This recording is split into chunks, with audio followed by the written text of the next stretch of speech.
दोस्तों नमस्कार। 4 PM गुजरात पर आप सभी का बहुत बहुत स्वागत है। मैं हूं आपका दोस्त मयूर जानी। दोस्तों इस वीडियो में मैं आपको एक सच्ची कहानी सुनाने जा रहा हूं। कहानी मैंने नहीं लिखी है, पर वो जो घटना है वो इतिहास में दर्ज है। वो सच्ची है। एक ऐसा राजा या कहें कि सुल्तान इस देश में हो गया। वैसे तो उसकी बात है ये। कहानी सुनते सुनते अगर आपको कुछ और लगे तो उसमें गलती हमारी नहीं है। ये कहानी वैसे आप सब लोग भी जो हैं कहीं न कहीं इतिहास में पढ़ चुके होंगे। कितना आपको याद रहा होगा, कितना नहीं रहा होगा, हम नहीं जानते। लेकिन ये पूरी जब हम पढ़ लें, सुना दें, उसके बाद आपको मुझे लगता है कि 100% आपको ये याद आ जाएगा कि कहानी आपने बहुत अपने बचपन में इतिहास में पढ़ी थी। जो हिस्ट्री के स्टूडेंट्स होते हैं, जो आप जीवन भर हिस्ट्री पढ़ा करते हैं या एकेडमिकली या फिर अपने शौक से, वो भी इसको बहुत बखूबी से जानते हैं। आज के दिन इस कहानी को पढ़ने का क्या तात्पर्य है? बस ऐसे ही हमको लगा कि आज बात करनी चाहिए बस और क्या। और ये सौजन्य भी देंगे, हम क्रेडिट भी देंगे, जिन्होंने हमको ये कैरेक्टर जो है इसको याद दिलवाई और जिन्होंने इस चीज़ को अब जो पढ़ने जा रहे हैं, उन्होंने उसको लिखा हुआ है। कार्यक्रम के अंत में हम वो भी आपको दिखाएँगे। तो मैं कहानी बताना शुरू करूँ, उससे पहले आप सबसे एक छोटी-सी रिक्वेस्ट है कि आप अभी से इस वीडियो के लिंक को हो सके उतना शेयर कर दीजिए, ताकि ये जो बात मैं बताने जा रहा हूँ, जो ये कथा सुनाने जा रहा हूँ, वो ज़्यादा से ज़्यादा लोगों तक पहुँच पाए। आप सबके सहयोग और आप सबकी मदद से। बात कुछ यूँ शुरू होती है। मैं पढ़ रहा हूँ, पढ़ते-पढ़ते सुना रहा हूँ आपको। वो हिंदू माँ का लाल और पठान का बच्चा था। कृपालु था, प्रजापालक था, एंटायर फारसी, कुरान, एस्ट्रोनॉमी, गणित, विज्ञान, इकोनॉमिक्स का ज्ञाता था। दिन में 19-19 घंटे सोचता रहता था कि अपनी प्रजा का भला कैसे हो।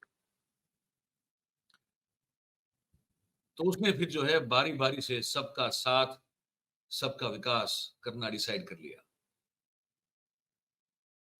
तय किया कि किसानों की आय डबल करेगा। सरकारी जमीन जिस पर काश्त न होती हो, रियाया में बांटकर उन्नत खेती कराने का हुक्म किया। योजना शुरू हो गई। पर उसकी पार्टी के अफसरों ने बढ़िया जमीनें खुद रख ली, बेकार जमीनें जनता में बांट दी। जंगल पहाड़ की तलहटी बंजर बियाबान में जाकर कौन खेती करेगा। योजना फेल हो गई, विफल हो गई। मगर अफसर सफलता के आंकड़े देते रहे और तकाबी ट्रेनिंग सिंचाई के नाम पर खजाने से पैसे लेते रहे। जब पता चला कि किसानों की इनकम अब डबल हो गई, तो राजा ने टैक्स भी डबल कर दिया। मित्रों, इतना कमा रहे हो तो राष्ट्र की सेवा में कुछ अर्पण करो। दुर्भिक्ष था, उल्टे त्राही त्राही मची। राजा की एजेंसियां जो है वो घरों में घुसकर मारपीट करती, कोड़े के बल पर टैक्स वसूलती, ज्यादा खुद खाती, थोड़ा खजाने में देती। राजा ने सुना राजा ने सुना कि जनता ने काला धन चांदी के टंके के रूप में दबा के रखा हुआ है, तो काले धन पर चोट कर दी।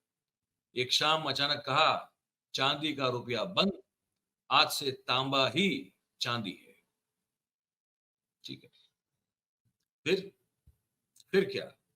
घर में शादी थी लेकिन पैसे नहीं थे। ठीक है। लेकिन ये हिंदुस्तान था। राजा डाल डाल प्रजा पात पात। लोगों ने घर में चांदी छापनी शुरू कर दी।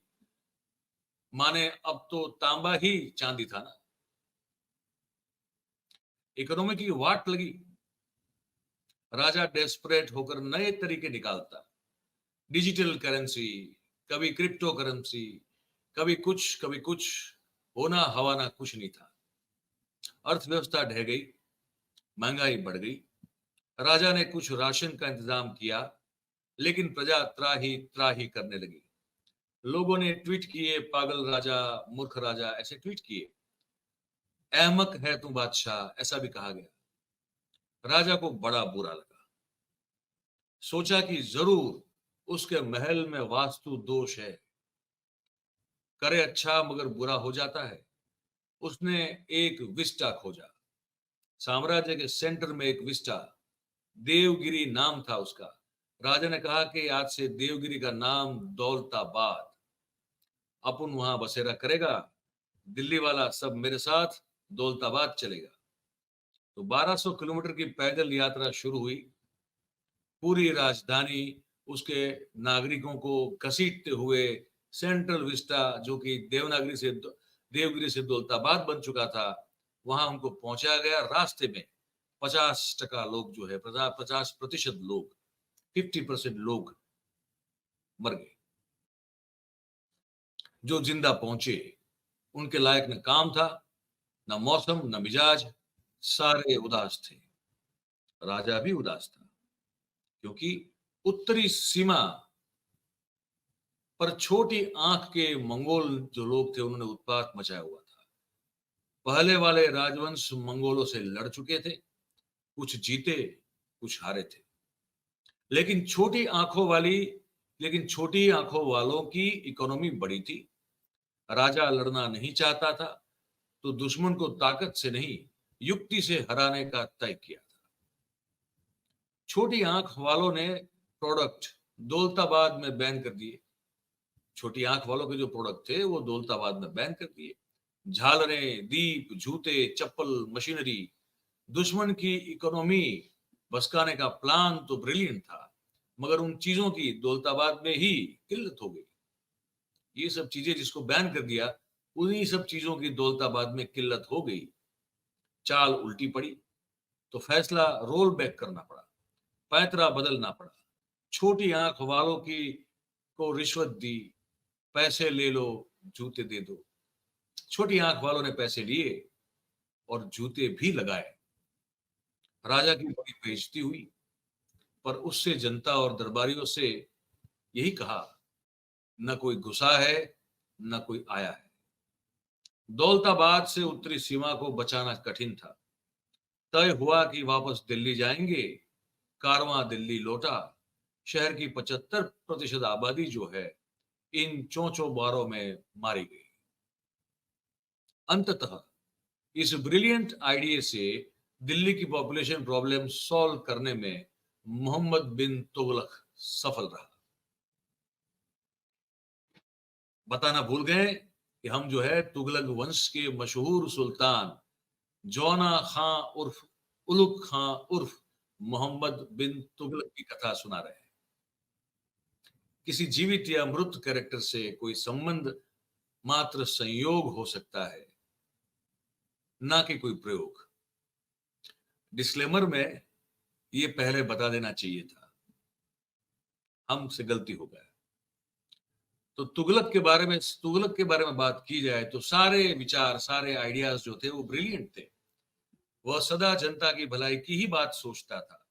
उसकी नीयत में कोई खोट निकल जाए, उसका कोई गलत इरादा निकल जाए, तो हमेशा चौराहे पर आने को तैयार रहता था। उसे बस 50 साल का वक्त चाहिए था, जो किस्मत ने उसे नहीं दिया। 24 वर्ष तक राज करके उसके बाद वो चल बसा। तुगलक की सोच साइंटिफिक हो सकती थी। Farmer welfare, land reform, currency में चेंज, राजधानी को बदलना, ये सब प्लान तो अच्छे थे। लेकिन इतिहासकारों का मत है, वह अपने वक्त से बहुत पहले पैदा हो गया था। वह आधुनिक युग में पैदा होता, तो उसे पागल बादशाह नहीं, ब्रिलियंट टेक्नीशियन माना जाता। हुआ ये कि इतिहासकारों की बात मोहम्मद बिन तुगलक की आत्मा ने सुन ली और सीरियसली उसको ले लिया। उसने तय किया कि 700 साल के बाद आधुनिक भारत में पैदा होकर वो अपने आइडियाज जो है फिर से इंप्लीमेंट करेगा। ये जो ट्वीट है, ये ट्वीट हम पढ़ के बता रहे थे। ये वो ट्वीट है जिसमें जो लिखा गया है। ये मनीष सिंह करके बहुत अच्छे एक उनके ट्वीट्स बहुत ही अच्छे और बहुत ही नॉलेजेबल होते हैं। बहुत अच्छी-अच्छी जानकारी वो साझा करते हैं और मैं उनके ट्वीट को समय निकाल के जब भी मौका मिले पढ़ता हूँ। तो मैंने जब ये ट्वीट पढ़ा तो मुझे लगा कि इस पर तो मुझे आज एक वीडियो बनाना चाहिए। ये ट्वीट आप देख रहे हैं, वहाँ फिर उन्होंने जो है वो अनुजा चंद्रमौली की किताब है Mohammad bin Tughlaq, tale of a tyrant, एक तानाशाह की कथा। वो उसका मुखपृष्ठ लिया हुआ है और उस पर जो है उन्होंने पूरी ये जो हमने आपको सुन के बताया, सुन के हमने हमने आपको जो पढ़ के सुनाया, वो जो हमने पढ़ा है वो उनके ट्वीट से पढ़ा है, पूरा हमने सामने खोल के रखा हुआ है। तो ये कथा तो मोहम्मद बिन तुगलक की थी, जो मनीष सिंह ने अपने ट्विटर के वॉल पे लिखी थी। हमको बड़ी पसंद आई। हमने सोचा कि वो आप तक पहुंचानी चाहिए, क्योंकि ये तो इतिहास की कथा है। एक 700 साल पहले हो गया मोहम्मद बिन तुगलक। अब उसने जो किया मुझे बड़ा रोचक लगा। हालांकि मैं इसको पहले भी जो है इतिहास का विद्यार्थी रहा हूं, तो मैं तो अच्छी तरह से पढ़ चुका हूं। लेकिन मुझे लगा कि जिस शैली में इसको लिखा गया था, मनीष सिंह ने बहुत ही अच्छी शैली में इसको लिखा। तो मुझे लगा कि इस शैली के अनुसार जैसे लिखा है वैसे ही आपको मुझे पढ़ के सुनाना चाहिए। तो वो मुझे लगता था कि फिर बात को जस्टिफाई कर पाऊंगा मैं। तो मैंने वो करने की कोशिश की है। अब आपको क्या लगा? ये जो कहानी, ये इतिहास की एक कथा हमने आपको सुना दी, जिसको लिखा था मनीष सिंह ने। आपको क्या लगा ये बातचीत सुन के? ये हमको आप जो है नीचे कमेंट बॉक्स में लिख के ज़रूर से बताइएगा। और बात अगर आपको हमारी पसंद आ रही हो, अच्छी लग रही हो, तो फिर इस वीडियो जो है हमारा, इसको लाइक कीजिए। इस वीडियो की लिंक को हो सके उतना शेयर कीजिए और हमारी जो चैनल है, उस चैनल को आप सब्सक्राइब करें और अपने आस-पास के लोगों से ज़रूर से करवाएँ। यही आपसे छोटी-सी एक विनती रहती है हमारी हमेशा। और बहुत-बहुत धन्यवाद, हम हमेशा करते हैं, आज भी करेंगे, इस कार्यक्रम में हमारे साथ जुड़ने के लिए। Thank you very much. नमस्कार।